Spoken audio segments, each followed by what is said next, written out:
नमस्कार, मैं हूँ मनविंदर। आप सभी राष्ट्रवादियों का एमबीएन नेटवर्क में एक बार फिर से बहुत-बहुत स्वागत है। और देखिए, अपने-अपने लॉजिक के साथ 3 देश युद्ध में एक दूसरे को निपटाने पर तुले हुए हैं। तो क्या पश्चिम एशिया की जंग दुनिया का नया नक्शा गढ़ सकती है?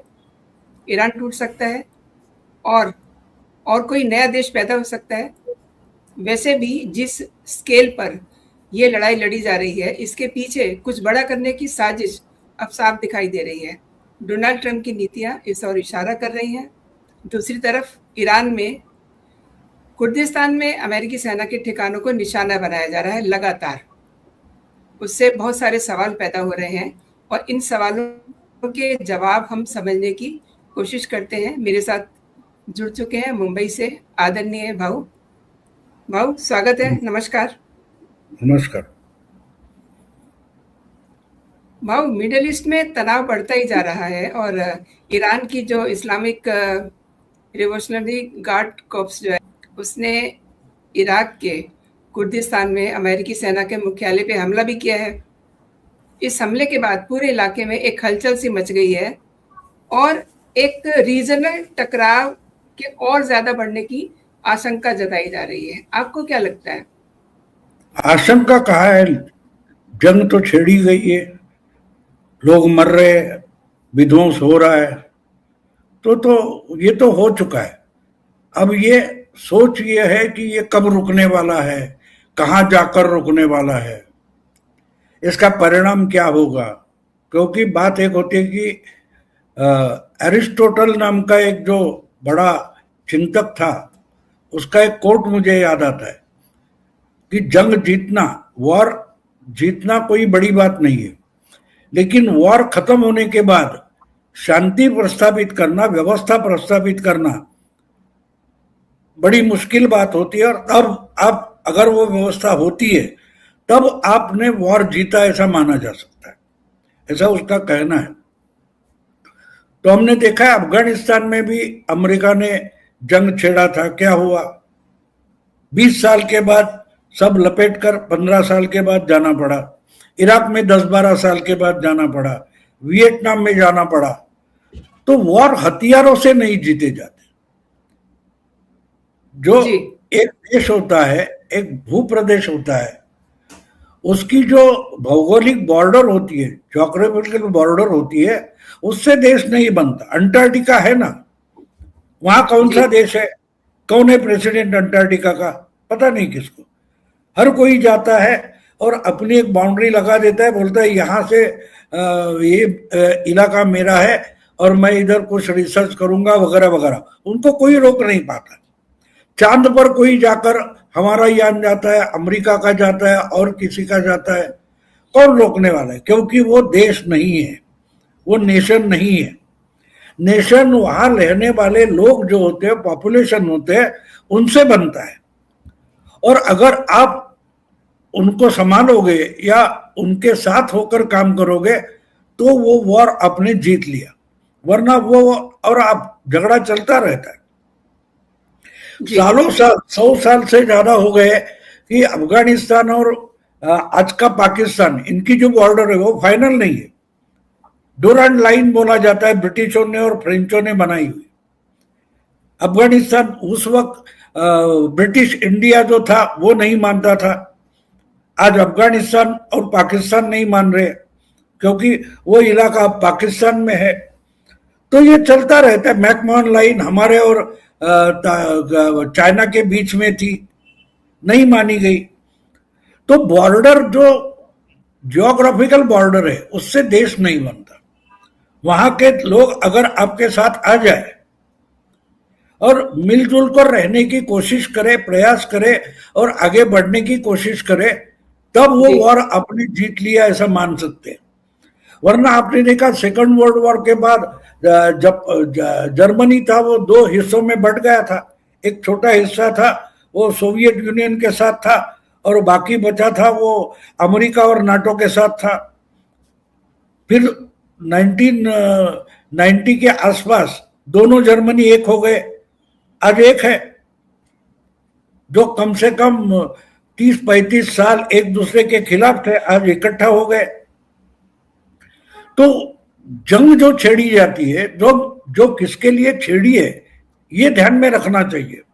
मैं और एक दूसरी बात है, ये दूसरे वर्ल्ड वॉर के बाद आज का दुनिया का नक्शा तैयार हुआ है। जी। हम किसी को सऊदी अरेबिया बोलते हैं, अगर पूरा अरेबिया एक है तो ये सऊदी अरेबिया कहां से आ गया? तो ब्रिटिश और फ्रेंच थे, उन्होंने आपसी झगड़ा करते थे, तो उन्होंने तय किया कि भाई दोनों मिलकर अरेबिया पर राज करते, तो इन्होंने उसके टुकड़े बना दिए। तो जो खलीफा था उसका राज चलता था अरेबिया पर, तो उनको ब्रिटिशों को और फ्रेंचों को मालूम था अगर मोहम्मद का कोई वारिस होगा तो आगे चलकर पूरे मुस्लिम वर्ल्ड को इकट्ठा करेगा, तो वो नहीं होना चाहिए। तो उसके दो वारिस थे, एक को इराक टुकड़ा बना दिया, एक को जॉर्डन बना दिया। आज इराक का जो था उसको तो सद्दाम का चाचा था उसने मार दिया, वो है ही नहीं। अभी बचा है वो किंग हुसैन जिसको बोला जाता है जॉर्डन का, वो मोहम्मद का असली वारिस है, पैगंबर मोहम्मद का। लेकिन जो बॉर्डर हम नक्शे में देखते हैं वो बॉर्डर अरेबिया के बहुत सारे लोग उसका पालन नहीं करते। अब सऊदी अरेबिया में भी आज भी वहां के जो कुछ घूमने वाले टोली वाले अरब है वो इस्लाम भी नहीं पालते। और एक तरीका होता है कि असली अरब उसको माना जाता है जो कड़ी धूप में रेगिस्तान में रहता है और वहां ऊंटों की पैदाइश करता है, क्योंकि कड़ी धूप में रेगिस्तान में ही ऊंट की अच्छी पैदाइश होती है, तो उसको बदाऊं बोला जाता है। तो ये जो लाइन देखते, तो इन्होंने ये सऊदी फैमिली थी उनको मक्का और मदीना का कब्जा दे दिया ताकि मोहम्मद के कोई वारिस के हाथ में ना रहे। तो ये जो बना है वो आर्टिफिशियल है, वो असली देश नहीं है। दूसरी बात यह है कि जो तेल संपन्न देश है, ऑयल वाले देश है, वहां की पॉपुलेशन ज्यादा शियाइट है, लेकिन वहां के सब राजा किंग वगैरह शेख है वो सुन्नी है। लेकिन पॉपुलेशन की तौर पर देखे तो वहां शियाइट ज्यादा है। और दूसरी और एक बात है, ये शियाइट जहां बैठे हैं, जिस जमीन पर रहते हैं, बिल्कुल उसके नीचे ऑयल है। अगर ऑयल शियाओं के हाथ में चला गया तो ये सुन्नी वालों को खत्म करेंगे, इसलिए सुन्नी लोग हमेशा शियाइट है उन पर अत्याचार करते रहे, उनको दबा के रखते, उनको वोटिंग का अधिकार तक नहीं है।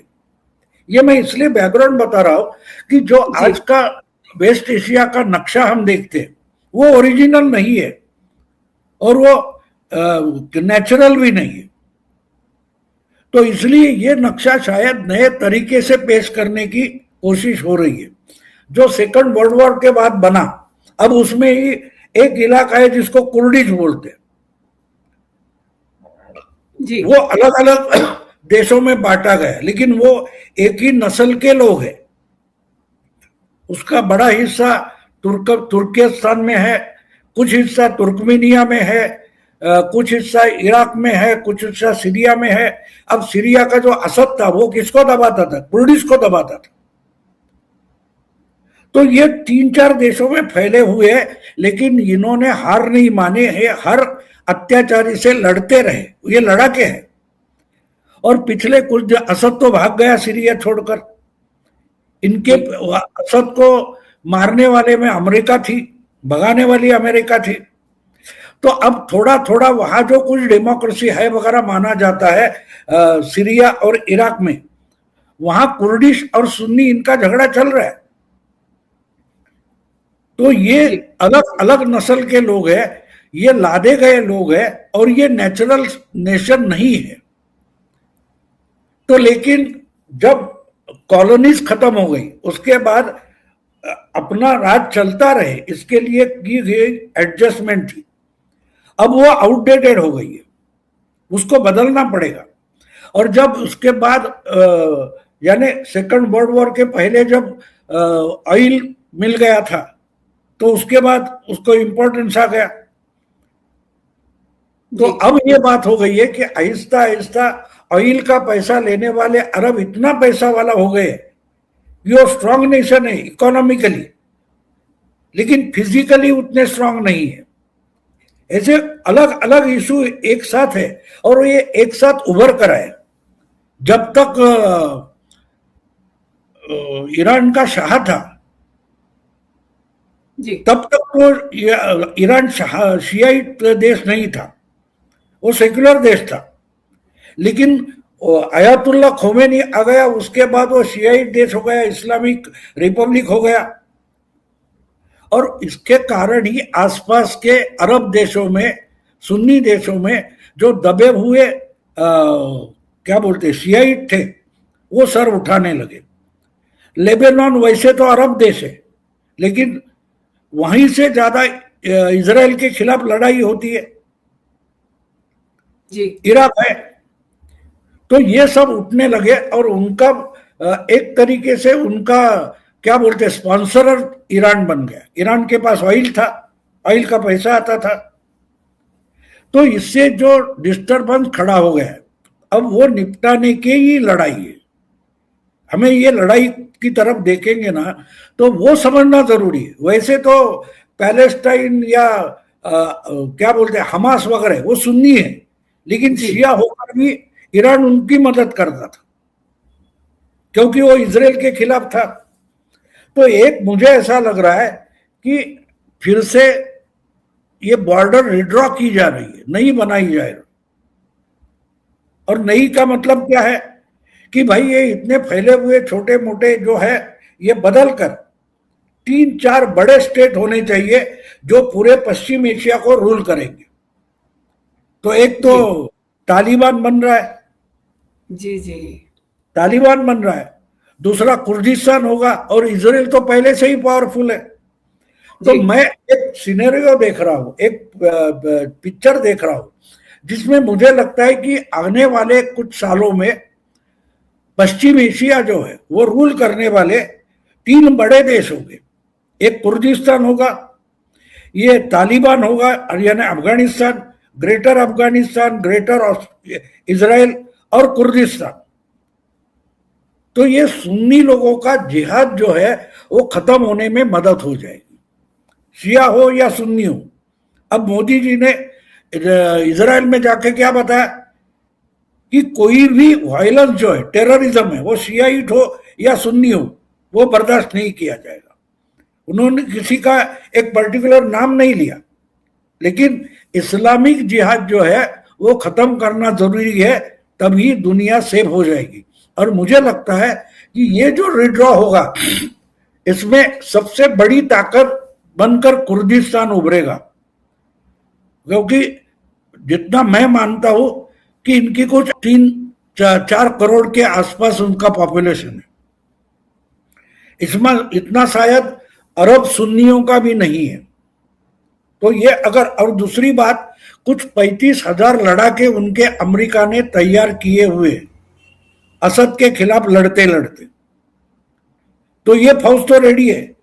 अब अफगानिस्तान और इराक के बाद अमेरिका ने जो सबक लिया है कि भाई अपने फौज नहीं उतारना, फिर फंस जाते हैं। जी जी तो इनको भाड़े की फौज, किराए की फौज चाहिए।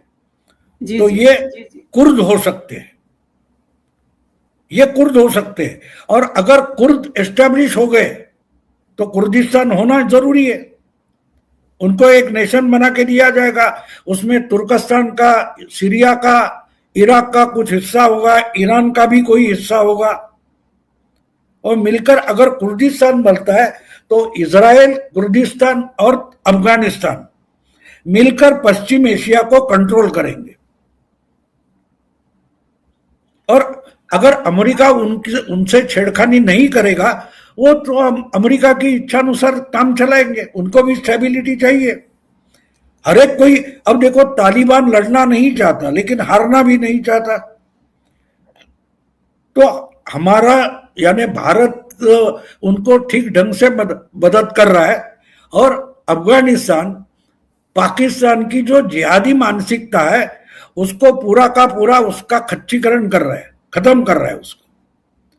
बलूचिस्तान, ईरान का एक टुकड़ा बलूचिस्तान निकालेगा, क्योंकि ईरान में भी बलूची लोग रहते, जो आर्टिफिशियल बॉर्डर है वो भी नहीं मानते, न उधर के मानते न इधर के मानते। अफगानिस्तान और ईरान के बीच में हेलमंड नाम की बड़ी नदी है, उसके उस पर वाटर डिस्प्यूट है। तो ये सब फिर से सेटल किया जाएगा। और इसलिए मैं बोल रहा हूं कि पश्चिम एशिया का नक्शा बदला जाएगा, ऐसा मेरा मानना है। और उससे एक नया देश, जैसे 71 के वॉर के बाद बांग्लादेश नाम का एक नया देश का जन्म हुआ, वैसे मैं मानता हूं कि ये वॉर जो हो रहा है वो वर्ल्ड वॉर होगा कि नहीं मुझे पता नहीं, मुझे नहीं लगता।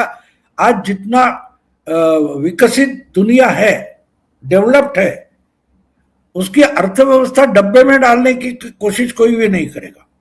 इसलिए जो कुछ एक दूसरे का थोड़ा नुकसान करेंगे, एक दूसरे को सरेंडर करने को बोलेंगे और सेटल करेंगे, लेकिन उसमें कुर्दिस्तान नाम का एक देश पैदा होगा जो बिल्कुल बीच में है, सब अरबों पर नजर रख सकता है। तो कुर्दिस्तान नाम का एक नया देश इस युद्ध के बाद, जंग के बाद जन्म लेगा, ऐसा मेरा मानना है। एक तो कुर्दिश लड़ाके हैं, उनको अमेरिका आगे करेगी, तालिबान भी लड़ने को आगे आ जाएगा, बलूची तो है ही। और अगर ये खड़े हो जाते हैं तो स्टेबिलिटी चाहिए, इसलिए ईरान के लोग भी जो इस्लामिक रिपब्लिक के खिलाफ है वो साथ आ जाएंगे, बोलेंगे हमको तो लड़ना नहीं है, हमको स्टेबिलिटी चाहिए। तो अमेरिका तो स्टेबिलिटी ना कहेगा, नहीं करो कोई बात नहीं, लेकिन इस्लामिक रिपब्लिक और जिहाद नहीं चलेगा। इजराइल को मान लो, सऊदी अरेबिया ने भी मान लिया तो हो जाएगा, कौन सी बड़ी बात है। आपने बहुत बड़ी बात की है। अगर दुश्मन के दुश्मन को हथियार थमा दो, उसे सपोर्ट करो, जिस तरीके से ट्रम्प कुर्द के लड़ाका को सपोर्ट कर रहे हैं, हथियार सप्लाई कर रहे हैं, ऐसे में तो ईरान टूट सकता है ना। और जो कुर्दों का जो एक एक सपना रहा है कुर्दिस्तान का, तो वो तो फिर वजूद में आ ही जाएगा, जैसे कि आप कह रहे हैं। हाँ बिल्कुल हो जाएगा ना। अब देखो उसमें और एक बात है, तालिबान के भी बॉर्डर के झगड़े हैं, वो सेटल कर लेंगे। अब बलूचिस्तान टूटता है तो हमारे लिए भी अच्छा है, पाकिस्तान दुबला हो जाता है, कमजोर हो जाता है। तो पूरा का पूरा भारत की बॉर्डर से लेकर सऊदी अरेबिया तक एक पीस जोन, सुकून वाला जोन तैयार हो जाएगा, जहां से दुनिया का सबसे बड़ा माल ट्रांसपोर्ट होता है, ऑयल ट्रांसपोर्ट होता है, आवाजाही होती है। वो अगर सेटल हो जाते तो सबकी अर्थव्यवस्था को, इकोनॉमी को फायदा ही होगा। तो इसके लिए थोड़ी बहुत कीमत तो देनी पड़ती है। तो ये वॉर मैं मानता हूं कि एक तरीके से ये कमर्शियल वॉर है, ये कमर्शियल वॉर है। वो दिखाई दे रहा है कि रीजनल है, रिलीजियस है, फिर पॉलिटिकल है, लेकिन मैं मानता हूं ये कमर्शियल वॉर है। आज इजराइल इतना स्ट्रांग है कि इजराइल कुर्दिस्तान और अफगानिस्तान इकट्ठा हो जाए, उनका एक्सिस बन जाता है, तो ये पैसे के रूप से दुनिया का जिहाद स्पॉन्सर करने वाले अरब जो है वो भी दम तोड़ देंगे और पूरा पश्चिम एशिया सेटल हो जाएगा। और इसलिए मेरा मानना है कि ये हो सकता है, ये इम्पॉसिबल नहीं है। और एक बात बोल दूं, जब अफगानिस्तान जो ट्विन टावर गिराए गए थे ओसामा बिन लादेन ने वगैरह वगैरह, जी जी, तो उसके बाद अमेरिकन फौज जो उतरी थी अफगानिस्तान में, वो कहां से उतरी थी? उज्बेकिस्तान, तुर्कमेनिस्तान, ताजिकिस्तान, बाहर से आई थी। और उस इलाके में उस वक्त मुजाहिदीन या तालिबान की दादागिरी नहीं चलती थी, वहां नॉर्दर्न अलायंस थी, मसूद शाह था नॉर्दर्न अलायंस, उसको आगे करके अमेरिकन फौज आहिस्ते आहिस्ते पूरे अफगानिस्तान में फैल गई। और ये सब तालिबान वगैरह थे, ये पहाड़ में जाकर छुप गए। तो मुझे लगता है कि इस बार भी, लेकिन ये अपनी फौज नहीं भेजेंगे। ये बोलेंगे तालिबान आप आगे बढ़ो, आपको जितना हिस्सा चाहिए ईरान का उठा लो। हाँ, उसमें ऑयल अफगानों के हाथ में ना पड़े वो तो देखेंगे अमेरिका। फिर कुर्दिस्तान के लिए भी ये बढ़ावा देंगे, और बाकी बचा कुचा है उस पर तो इजराइल का राज है। इजिप्ट से लेकर सऊदी वगैरह अरब जो है वो तो इजराइल के सामने दबे हुए हैं, कोई बड़ी बात नहीं है। बड़े बड़े बिजनेस दुबई में वगैरह जो लोगों के है ना, इजराइल के ज्यूइश इन्वेस्टर है, उन्होंने दुबई अबू धाबी वहां बहुत सारी इन्वेस्टमेंट की है। तो ये हो सकता है, कोई बड़ी बात नहीं। हाँ, लेकिन उससे अगर कुर्दिस्तान बन जाता है तो तुर्कस्तान की भी नकेल कसी जाती, तुर्की जो है उसकी भी नकेल कसी जाएगी, अजरबैजान वगैरह, क्योंकि अजरबैजान में भी कुछ कुर्दिश लोग हैं। तो ये सब इकट्ठा करके हम देखते हैं तो मुझे लगता है कि इस वार से एक नया देश वजूद में आने वाला है जिसका नाम कुर्दिस्तान होगा। आपकी बात में भाऊ इसलिए भी दम लग रहा है क्योंकि अभी रिसेंट ने कुर्दों को डॉलर और हथियारों की खेप देने की घोषणा की है, और ऑब्वियसली करीब करीब 100 सालों से कुर्द अपने लिए एक अलग स्पेस की तलाश में भी है, और वो अलग कुर्दिस्तान के लिए जंग भी लड़ रहे हैं। और इधर जो है भाऊ, ईरान ने इराक के कुर्दिस्तान वाले इलाके को रिसेंट अभी चेतावनी दी है कि अगर कोई भी ईरानी कुर्द ग्रुप उनके इलाके से ईरान में घुसता है तो वो कुर्दिस्तान इलाके के सभी जगहों को टारगेट करेंगे। एंड कुर्दिस्तान में आपको पता है कि अमेरिका ने अपने बहुत सारे बेस बनाए हुए हैं भाऊ। नहीं, देखो एक बात है, ईरान में आज कोई सेंट्रल अथॉरिटी नहीं है, सेंट्रल कमांड नहीं है, तो उनको तोड़ना बिल्कुल आसान है। जैसे आपको याद होगा कि सेकंड वर्ल्ड वॉर के बाद जब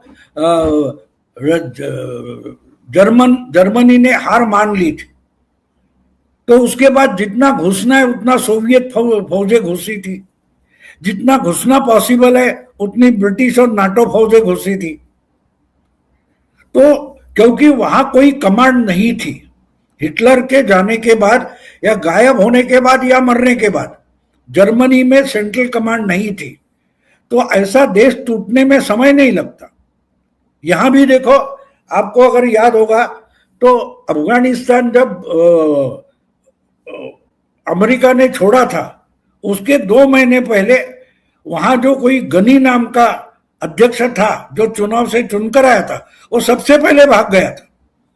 तो अफगानिस्तान में टेक ओवर करने वाला कोई नहीं था। आहिस्ता आहिस्ता तालिबान पहाड़ों से निकलकर आकर कब्जा करते गए और आसानी से करते गए, और उन्होंने अमेरिकन फौज जा रही थी शांति से, उनको रोका तक नहीं। आखिरी हवाई जहाज भी आराम से उड़कर निकल गया कंधार से, हमने देखा है। तो जब एक देश में सेंट्रल कमांड नहीं होती, इतना फैला हुआ ईरान कोई छोटा भूप्रदेश नहीं है, अगर उसके कुछ 30-35 प्रोविंस है उसमें आज कोई सेंट्रल कमांड नहीं है तो कोई भी कुछ भी कर रहा है। तो एक एक प्रोविंस अगर कुर्दिश हो या तालिबान हो या थोड़ा बहुत इजराइल वगैरह हो या आगे घुसकर कुछ करते हैं तो ईरान के टुकड़े होना आसान बात है, बिल्कुल आसान बात है। और दूसरी बात यह कि जो कुछ मेरी जानकारी है उससे ईरान की अर्बन पॉपुलेशन 60% से ज्यादा है, तो वो स्टेबिलिटी चाहिए। अर्बन पॉपुलेशन जो होती है, अर्बन पॉपुलेशन को स्टेबिलिटी बहुत प्यारी होती है, उसके बाद नेशनैलिटी, राष्ट्र प्रेम, राष्ट्रवाद बाद आता है, स्टेबिलिटी पहले आती है। जो अर्बन पॉपुलेशन हो, एक गांव के देहाती लोग होते हैं वो लड़ते रहते, तो इसलिए अगर चारों ओर से अगर कुर्दिश और तालिबान, अब तालिबान पाकिस्तान को परेशान कर रहा है, तालिबान वहां जा सकता है क्योंकि तालिबान तो पिछले 30-40 साल से वो लड़ाके ही होते हैं, वो लड़ना ही जानते हैं, तो उनके लिए आसान है। तो इनको आगे करके अमेरिका अपनी लड़ाई लड़ेगा, जिसको हमारे यहाँ की भाषा में सुपारीबाजी बोलते हैं, मर्डर की सुपारी देते हैं ना, तो इनको हम्म। आपने भी बोला अभी कि क्या है वो कुर्दिश को डॉलर्स देना और हथियार देना हम्म। ट्रंप ने घोषणा कर दी। उसका मतलब साफ है, उनका ये प्लान है। अमेरिका में एक बात होती है, 10 साल के बाद दुनिया कैसी होगी, 15 साल के बाद कैसी होगी, इस पर काम करने वाले थिंक टैंक्स होते, वो रिसर्च पेपर बनाते, दुनिया के अलग अलग नक्शे बनाते। पाकिस्तान के 5 टुकड़े हो गए, वो होगा नहीं होगा वो बात अलग है, लेकिन अगर वहां एक प्रेसिडेंट आ गया अमेरिका में और उसने तय किया ये रिसर्च पेपर मुझे सही लगता है, क्यों नहीं ये करे, तो वो किया जा सकता है। तो वैसा ईरान का भी इन्होंने बहुत सारा पुराना प्लान होगा, लेकिन जिस जो हलचल हो रही है वो देखकर मुझे लगता है कि एक नया देश बनाने की कोशिश में ये लगे हुए हैं। और ये वॉर कमर्शियल वॉर है, पॉलिटिकल वॉर नहीं है। जिस ढंग से तबाही, अभी ये प्रोग्राम शुरू होने से पहले मैंने खबर देखी कि तेहरान पर इजराइल ने बहुत बड़ा हमला कर दिया। जी जी।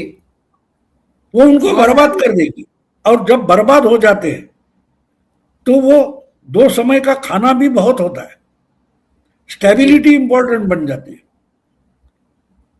तो इसलिए मुझे लगता है कि ईरान जो है वो बहुत जल्दी सरेंडर नहीं होगा, क्योंकि सरेंडर किसके सामने करेंगे और कौन करेगा, उनकी कोई सेंट्रल अथॉरिटी नहीं है, सेंट्रल कमांड नहीं है। वैसे भी उनके जो चुनकर आए हुए प्रेसिडेंट है उन्होंने तो पहले ही अरब देशों से माफी मांगी है कि भाई हमारा कोई सेंट्रल कमांड नहीं बचा है, तो कोई भी कहाँ भी मिसाइल छोड़ रहा है तो माफ करो, हम आपसे लड़ना नहीं चाहते, लेकिन आप अगर जवाब दोगे, आप उल्टा हमला करोगे, तो हमारे यहाँ भी जिन पर कंट्रोल नहीं वो उल्टा हमला कर सकते हैं। तो उसने जो चुनकर आया हुआ ईरान का प्रेसिडेंट है उसने बता दिया कि मैं हेल्पलेस हूं, मैं कुछ नहीं कर सकता। हाँ, एक कर सकता है कि वो खुले आम लोगों के सामने आकर बोलेगा कि भाई हम सरेंडर करते, हम लड़ने की स्थिति में नहीं है। उसमें चर्चा नहीं होगी, डिस्कशन नहीं होगा, तो इतनी साफ बात है। लेकिन उससे निकलकर एक नया देश वजूद में आएगा, ये मेरा अंदाजा है, या भविष्यवाणी बोलो जो कुछ है। जी जी। फिर एक कमर्शियल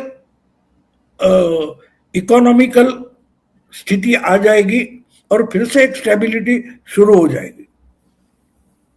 एक छोटी सी बात भाऊ और समझना चाहती हूँ कि कुर्द आबादी 4 बड़े मिडल ईस्ट देशों में फैली हुई है, और जहाँ पर ज़्यादातर एथनिक माइनॉरिटी के तौर पे ये लोग रहते हैं। तुर्की में दुनिया की सबसे बड़ी कुर्द की आबादी है, तो ये तो ईरान के लिए एकदम से काल बन सकते हैं ना। अगर अमेरिका कुर्दिश को मदद कर रहा है तो तुर्की ये क्या करेगा, जूते पूसेगा। वो क्या कर सकता है, वो अमेरिका की मेहरबानी पर जी रहा है, तो बड़ा हिस्सा उसका जाएगा, उसको मालूम है, उसने भी उनको दबा कर रखा है। अगर उनके हाथ में हथियार आ जाए, अगर तुर्कस्तान में बड़ी पॉपुलेशन कुर्दिश की है, तो बाहर के कुर्दिश अंदर घुस गए तो अंदर के कौन और बाहर के कौन, अर्दोगन को अपना घर छोड़कर भागना पड़ेगा। जी तो ये बड़ा गेम चल रहा है जिसका अंदाजा किसको नहीं है। लोग जो कर रहे हैं बस अपने अपने अंदाज लगाकर बातें कर रहे हैं, लेकिन उसमें बड़ा गेम प्लान क्या है इस पर चर्चा नहीं हो रही है। यह समझना जरूरी है कि कौन क्या कर रहा है। आगे चलकर जैसे अंग्रेजी उपन्यास होते हैं कि 600-700 पेजेस के होते हैं, और पहले 200 पेजेस में तो टुकड़े टुकड़े टुकड़े फैलाए जाते, फिर पजल जैसे इकट्ठा किया जाता है, समेटा जाता है, उस ढंग से वो कनेक्ट किए जाते हैं डॉट्स। तो ये फैला हुआ जो जाल है हम देख रहे हैं, इसके डॉट कनेक्ट करने में बहुत समय जाने वाला है, पता नहीं चलेगा क्या हो रहा है। अब इसलिए तो अचानक से बांग्लादेश सेटल हो रहा है, नेपाल सेटल हो रहा है, ऐसे ही नहीं, वहां भी अमेरिका ने ही नाटक किया था, लेकिन आज उनको मालूम है अगर प्रायोरिटी मिडिल ईस्ट है, वेस्ट एशिया है, तो बांग्लादेश वगैरह छोड़ दो, बाद में देखेंगे। तो इससे पता चलता है कि बड़ा गेम चल रहा है, बड़ा गेम चल रहा है। आपने सही कहा भाऊ कि इस लड़ाई के पीछे बहुत बड़ा गेम चल रहा है, बहुत बड़ी साजिश दिखाई दे रही है। और जिस तरीके से डोनाल्ड ट्रंप अपनी नीतियां आए दिन बदल रहे हैं, वो भी इसी ओर इशारा कर रही हैं। भाऊ, आपने मेरे शो के लिए समय निकाला, मेरे लिए समय निकाला, और मेरे दर्शकों को आपने विस्तार से कई मुद्दों पे जानकारी दी। आपका बहुत बहुत धन्यवाद। जय हिंद, जय भारत।